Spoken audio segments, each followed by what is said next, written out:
So I developed something of a reputation as willing to take the unusual case or being creative. If there were something that seemed to be unfair and unjust, find a legal remedy, find a way in the law to try to make it right. So in 2014, I was approached by a bunch of pharmacies in the Philadelphia area, an organization called PARD, Philadelphia Association of Retail Druggists. It's hundreds of pharmacies.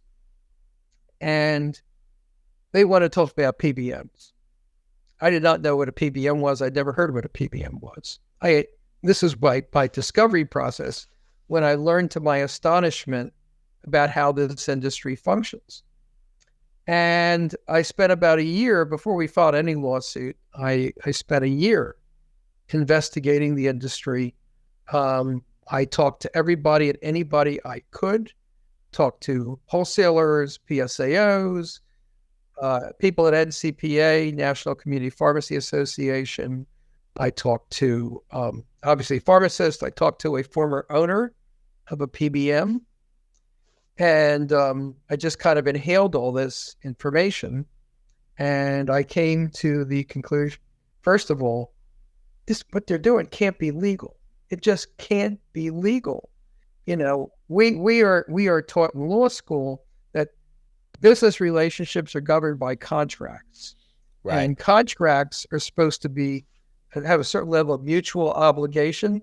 Mm-hmm. You do this and I'm going to do that. Yep. Right. And you can't have a contract that says you're going to fill a prescription and I'll pay you whatever I want, and screw you if you don't like it.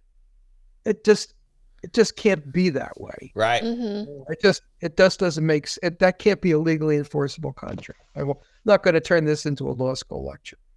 And it was also clear to me that is exactly what happens. And it was also clear to me, there was a study that just came out 2 weeks ago that reaffirmed this scientifically, that any relationship between the ingredient cost the PBM pays the pharmacy and the actual wholesale cost of acquiring that drug is purely coincidental. The PBM puts whatever price they want on the drug, doesn't matter what it costs the pharmacy. You don't like it, that's tough. We don't, go then terminate your relationship with us. And you have this ridiculous, absurd, one-sided relationship. So, I basically saw this going on. Said, I'll take this case. What they're doing is wrong. I think it's illegal. I think it's a meritorious case. All the work I've done in the years that followed says simply, and all the additional people I've spoken to, because I keep talking to people in the industry, has just confirmed everything I thought, and even more so.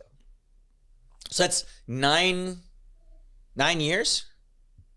Yeah, the reason it's 9 years, it's embarrassing, frankly, it's 9 years, is because the judicial system is horrendously slow.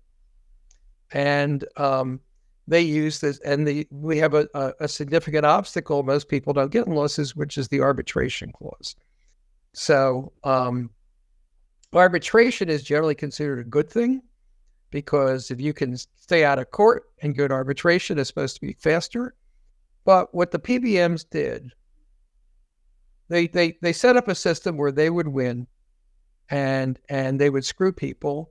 And then they had to make, as part of that system, they had to make sure you couldn't hold them accountable in court. So they say you can't go to court, you have to go to arbitration. Mm-hmm. That's not the end of the world. We can go to arbitration. Except then they say, oh, there's 500 pharmacies. Each of you has to file a separate arbitration. We could have 500 pharmacies sue us in one case in court, but each of you has to file a separate arbitration and pay a separate filing fee of $5,000. Then each of you has to have a separate trial. And each of you has to pay 1/2 the cost of the arbitrators. And we have 3 arbitrators. So, and you can't get discovery, which means the arbitrator is not authorized to force us to give you the information that would help you prove your case against us. So basically, it is completely rigged and designed to make it impossible to win. And so nobody brings an arbitration because it's hopeless.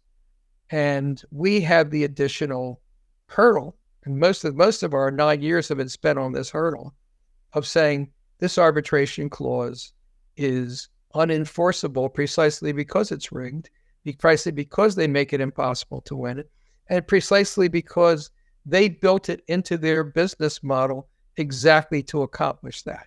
Basically, the business model is this: we're going to rip off a bunch of pharmacies, and they can't touch us because we're going to force them into arbitration where they can't win. That's the business model. Mm-hmm. There's no question about it. There's no doubt about it. So they're abusing the arbitration clause, and most of our litigation has been in getting courts to say, I'm not going to enforce this. This is ridiculous. And most of the time we've won on that. Not all, but most we've won on that. And we just won on that last week. And so we have some cases going forward now on the merits. Okay. To have the case heard by the court on the merits. Yes, they cheated us. Yes, they cheated us. Here we're going to prove they cheated us. Because we can prove they cheated us in a number of ways.